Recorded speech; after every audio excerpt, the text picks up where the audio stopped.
Perfect plays are very rare. I'm very passionate about what I do. Through my entire career, I've always maintained my connection with the theatre. So those first 10 years of my career were very, very intense and very passionate. They still are, but in different ways. I was lucky to meet Ramu Ramanathan, the playwright. It's important to work with different people, with younger theatre practitioners.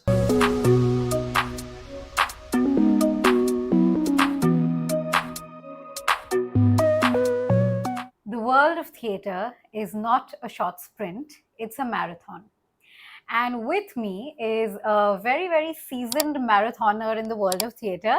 Welcome, Jaimini Pathak, to MTG. My pleasure. I want to start by asking you on your X profile, you describe yourself as a gadfly. So that is a very interesting way to introduce yourself. So, why is that? So I like kind of inserting myself in various different art forms, and kind of I imagine that I create some sort of an annoyance with my inputs and with whatever, because I'm very passionate about what I do. So then kind of that sometimes might annoy people. So hence the term gadfly, a bit of a pest. But that is one thing about theater that we always appreciate somebody who can give their inputs, and that is one way in which you have described your creative leadership as well. You are helming so many projects. In fact, the project that you just finished, the theater production, even that is somewhere in which you exhibited your creative leadership. So do you want to tell us about that, and also talk about like why your inputs are important still? So see, I mean, gadfly, the fancy term for it these days might be disruptor or whatever. So I've always like through my entire career, I've always maintained my connection with the theatre, because it's something I do anyway. It's not mutually exclusive with my screen work. I also teach. I also take workshops, acting workshops as well as theatre workshops. So it's I like this broader perspective of being an artist. And in that sense, Manjari Pupala, whose play, she's written a wonderful solo performance. She also performs it. Uh, I found the script extremely original and kind of disruptive in its own way. It was very fresh. So I offered my services. I said, this is wonderful. So would you like me to come on? She said, to her credit, she said, yeah, okay, come on. And it's turned out very well. We've had 3 shows, and it's always nice because the more theater I do, the smaller I'm going, in the sense that I like the craft, I like the writing. It's a performer's medium, and I'm turning increasingly minimalist. So it just kind of fit into whatever my journey has been. All my theater has also been pretty minimalist. Right. Take good texts, take good actors, and direct well. Put it together so that the actors can inhabit that world. Right. And So right now you're sort of helming something, but you were also a student of theater once. That is sure. like a long 30 years back, is that Yeah, it? yeah. Right. And so when you started, you worked with the greats, you trained under Sunil, Shanbhag, and all the big names, Satyadev, Dubey. So when you were a student, what did you learn from them, and what are you giving back now? Like I said, an overall perspective. So when I've never been to any formal drama school or acting school. What was the best thing about them was that I got to do everything that one would do in a drama school. So I did backstage, I did production, I've rigged lights, I've operated lights, I've operated music, I've been part of the chorus, and I've slowly kind of worked my way on stage as an actor.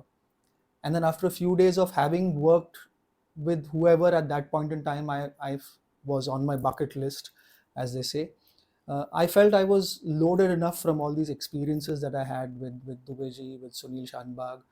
I did a play with Nasir Bhai also, Nasiruddin Shah. I felt I was loaded enough to actually venture out and create my own work. So those first 10 years of my career were very, very intense and very passionate. They still are, but in different ways. It's different now because I've started directing and producing in addition to acting with other directors also occasionally. Right. So that, in a nutshell, was my drama school. Wow. Not just thinking I'm an actor, but broadening my world, broadening my horizons, Right, and right, it's been very helpful to me. right.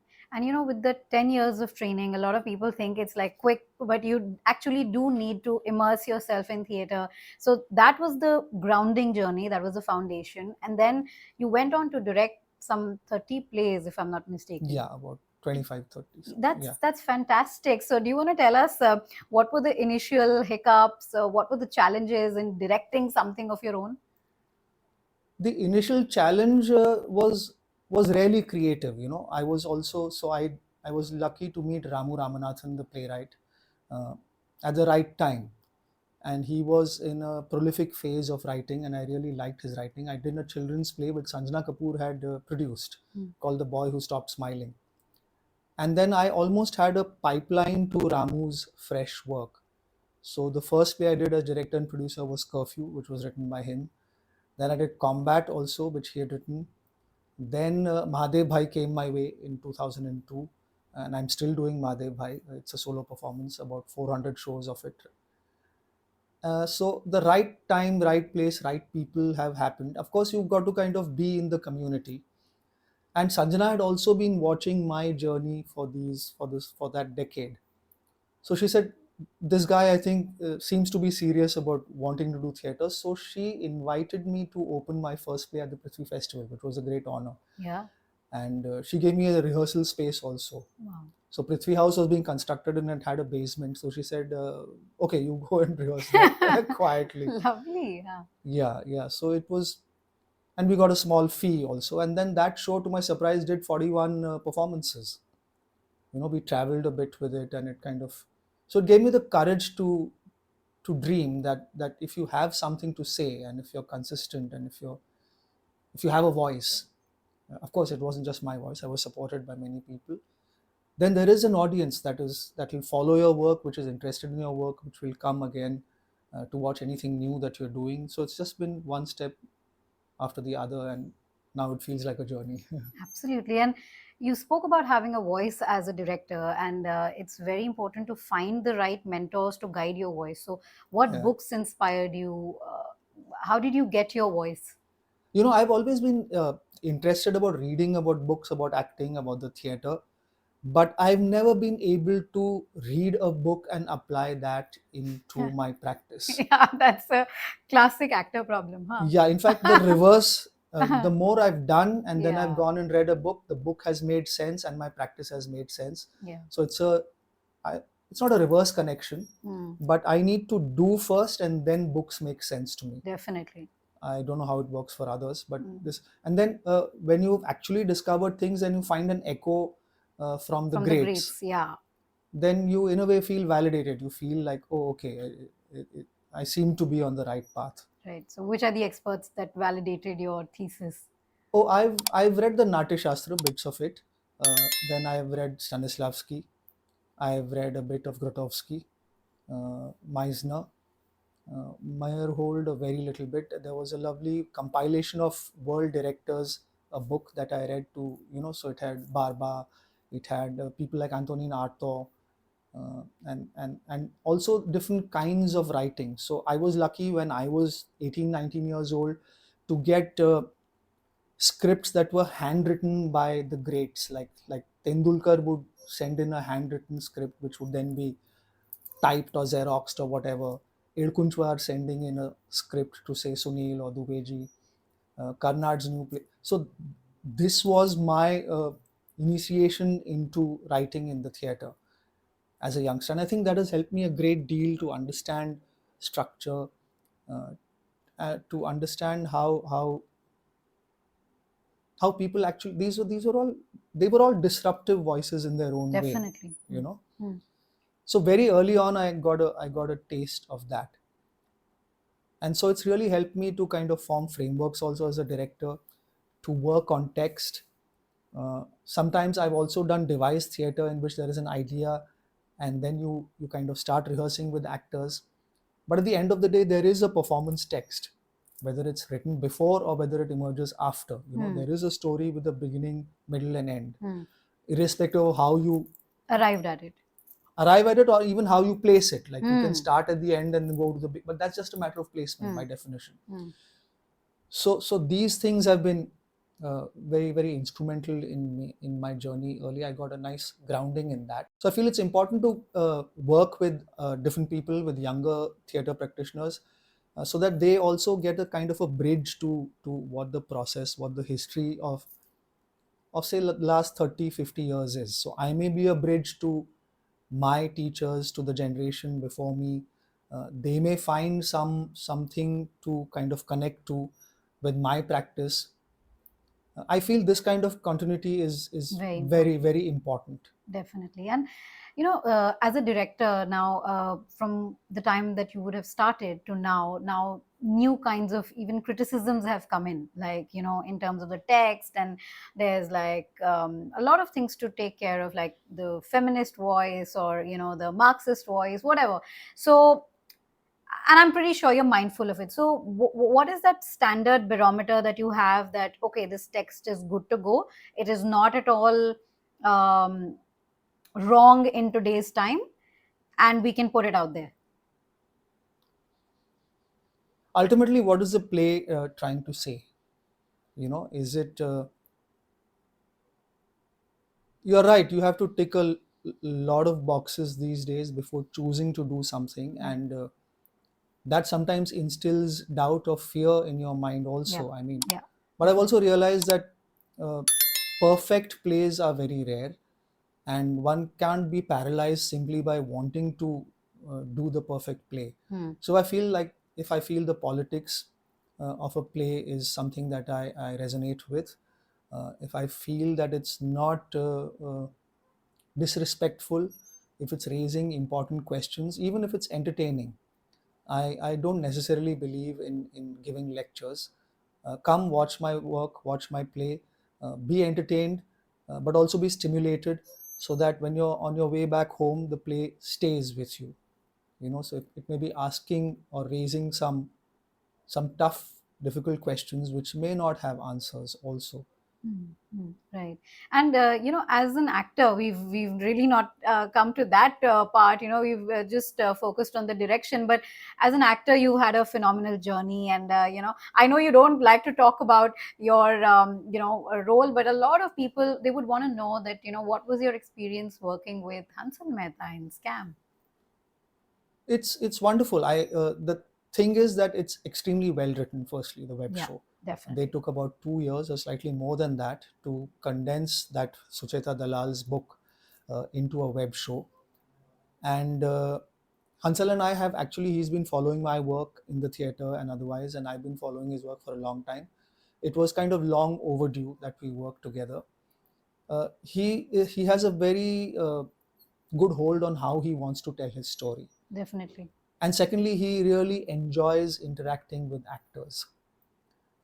Many a time you find in cinema that the director is just kind of putting a show together, or is Definitely. more interested in the technical aspects, but he kind of manages to bring all that together and make it a live kind of experience while you're on the set. Wow. So there will be suggestions back and forth. uh, he's not prescriptive as a director. He won't say at this point I want you to do this, because he trusts his actors. At least he trusts me. So he enables, he facilitates for actors to kind of come into their own, and I think that's wonderful. Lovely. And you have come on your own, with all your work in theater. So, if you could just talk about your top three performances that really honed out the best of which one would. Oh, that's a tough one. How do I choose my own? Okay, the in fact, the ones that didn't have a long run for whatever reason, they're they're dearer to me, but that might be a universal syndrome. You feel that your play should have done better. So of course Mahadev Bhai has been very successful, also because we kept it as a 4-person team, even though there are some 35-40 characters that come and go in the play. So Ramu decided very early that let's keep it as a 1-person show and as a storytelling, and that in itself was a kind of a production masterstroke, so that I could do more shows. Exactly. and the play has been done at festivals. It's at public shows. Out of the 400, I think more than 200 shows must have been done at schools and colleges and things like that. So that's a very fond memory. Then the children's theater that I've done. So the first production of The Boy Who Stopped Smiling. Then I did a play called Once Upon a Tiger. I Around 2006 there were these stories consistently in the Indian Express about the tiger numbers dwindling to 1100, then 900. And I said, I wanted to create, I love wildlife, and I said, I want to create awareness about this. So Sanjana put me in touch with Bitu Sehgal and also Valmik Thapar, who's just passed away. So these are my heroes you know, and they are very supportive. Bitu also gave me a bit of money to said, how much money do you want? So I said, I don't know. So he said, okay, here, take this much. And he gave me a space to rehearse. Wow. So that play also did 150 shows or so, traveled all across the country to schools.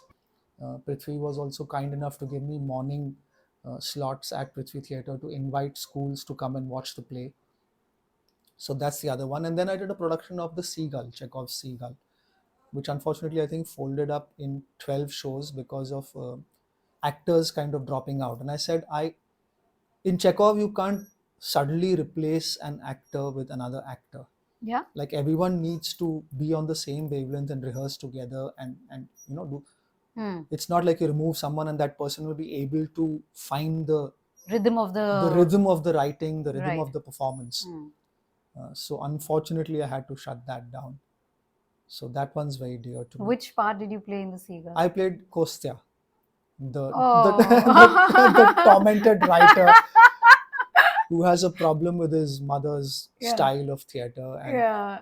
I feel it's an eternal theme, and Chekhov has handled it with so much humor and empathy and compassion. Yeah. It's one of my absolute favorite plays. I Yeah. would like to do it again if I had a chance. Oh, lovely, lovely. Yeah, I mean, Chekhov can just do that. And Kostya was actually my favorite character in the Yeah, he's so Seagull. tormented and he's like, we need Yeah. new voices and पूरी दुनिया का बोझ है उसके ऊपर. हाँ.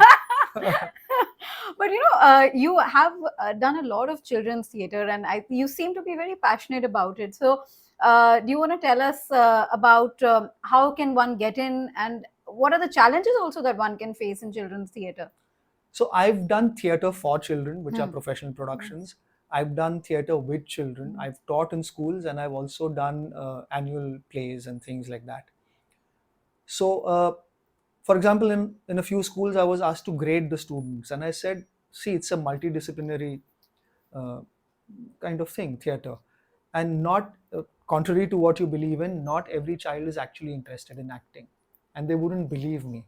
And I said, will you just trust me for 1 year? There was a huge kind of annual function. These days, the better off schools books, for example, say St. Andrews or something, and they have the annual. I said, why don't you take the same students, ask them, I'll give you the 8 or 10 disciplines they can be a part of. And the entire 5th grade said, we want to do backstage and production. We don't want to be on stage. My God. Yeah. Okay. And I said, ask them who wants to sing, ask who wants to dance, ask who wants to act. And then I was with that school for 5 years, and I said, if someone has acted the last time, then don't create a star system. Ask them to explore, say, assisting me in direction. Ask them to explore costumes. Wow. If they can play an instrument, say, so, you know, get an overall perspective. It's not about acting. It's not about grading. They still insisted for a semester I grade them. So everyone almost got an A or a B plus. And they said, what is this? I said, but this kid is good at this and not so good at this. So now do you understand what I mean? And they started laughing, and then they did away with the grading. Grading system. Wow. So it's a way of kind of just getting children to connect with one another, to listen, to develop the ability to listen, to pay attention, which I think then serves them, Yes. serves all of us well in life. The ability Exactly. to actually listen, Yes. instead of wanting to jump into a conversation without listening. You know, so just a safe space for them to just come and be without being graded or without being judged.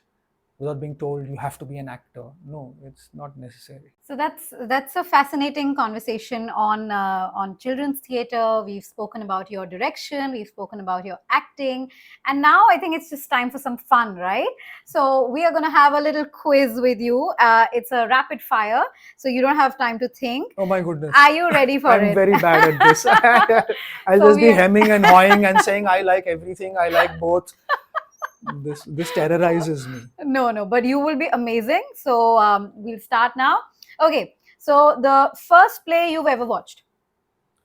I think it was Ghosts, that was directed by Salim Gauss at the NCPA. Ibsen's Ghosts. Oh, lovely. One role you'd give anything to play? Oh, so many.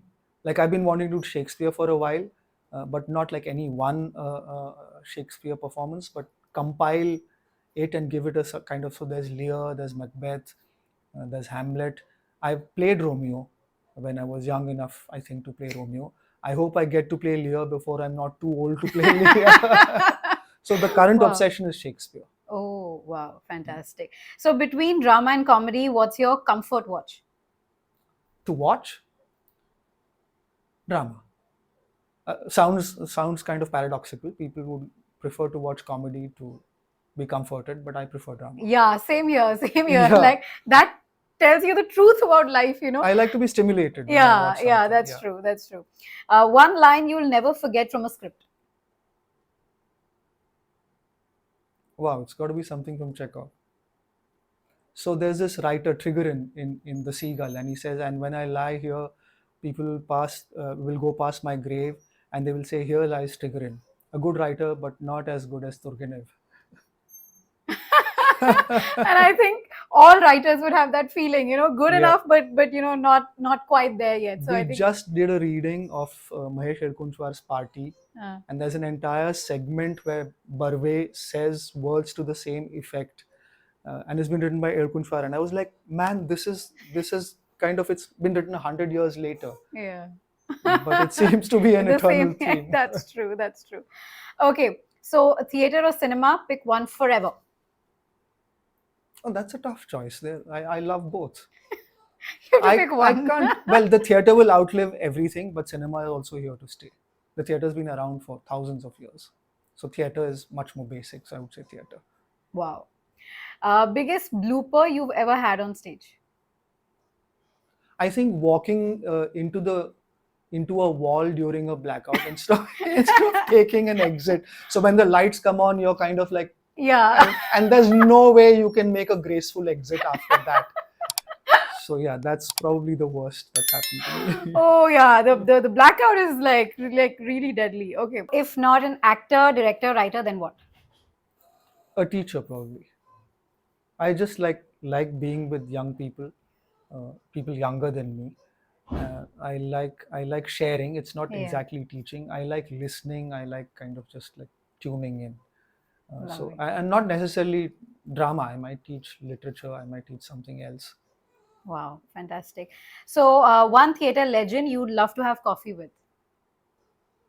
Samuel Beckett. Right. Okay.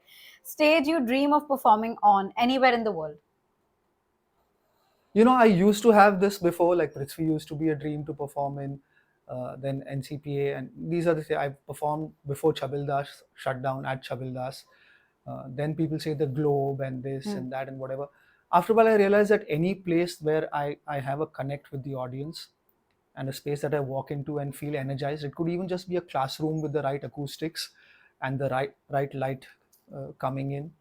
But every theater person has that one dream auditorium, dream theater. No, not really. I Okay. thought Kamani was, I love Kamani. I performed there. People say you should perform at the Globe once, but they only do Shakespeare. Who knows if I get the Shakespeare thing going, I might perform there. I've seen performances at the Globe. Right. So I think that's a really wonderful space. Wow, that's fantastic.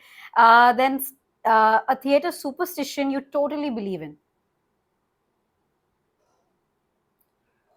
I don't know. They say you shouldn't say good luck. You should say break a leg instead. Yeah. Yeah. So break a leg is supposed to be like, it's Yeah. the worst it can get. Huh. Therefore, Oh, You like won't that. get bad luck. You won't. Oh, wow. Yeah. There's also this superstition about Shakespeare's. What Yeah, is it? they never say Macbeth in the theater. Yeah, They call yeah, it it's that doomed. Scottish. It's cursed. That's yeah, it's that Scottish play, right? Yeah, Yeah. Oh my yeah. God. Okay. I think I would probably believe in it. I don't know. So if your life were a play, what would the title be? Work in progress. I don't know. That's also the name of Yeah, working title, working is it? title. Yeah, Yeah. yeah. So So we what's had a date to perform at the Prithvi Festival, and we didn't have we had a play, and we had the actors, but we didn't have a name. So we said we'll go with this for the time being, and then it stuck. And I can't for the world of me think of another name because I'm yeah, just like it's a block now. So yeah. it's just stayed working title for 25 And years. also it's very ironic and cool, so working Yeah. title, it's like not trying to be too hard, like, yeah. Okay, anyway, so the last question we're at is a theater tradition you never skip. Just the huddle before a show. If people can just get together and it can just be silent. uh, I like that sense of community before a show. And of course chai.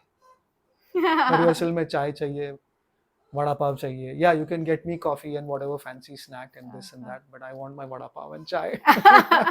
Yeah, old habits die hard, but we've had a fascinating conversation with Jaimini. We've talked about the beautiful journey that he's had in theater, and we also delved a little bit into their cinema journey and the amazing work they've done in promoting theater and cultural education in the city of Bombay. So thank you so much for your time. Thank you. Thank you. My pleasure. Thank you.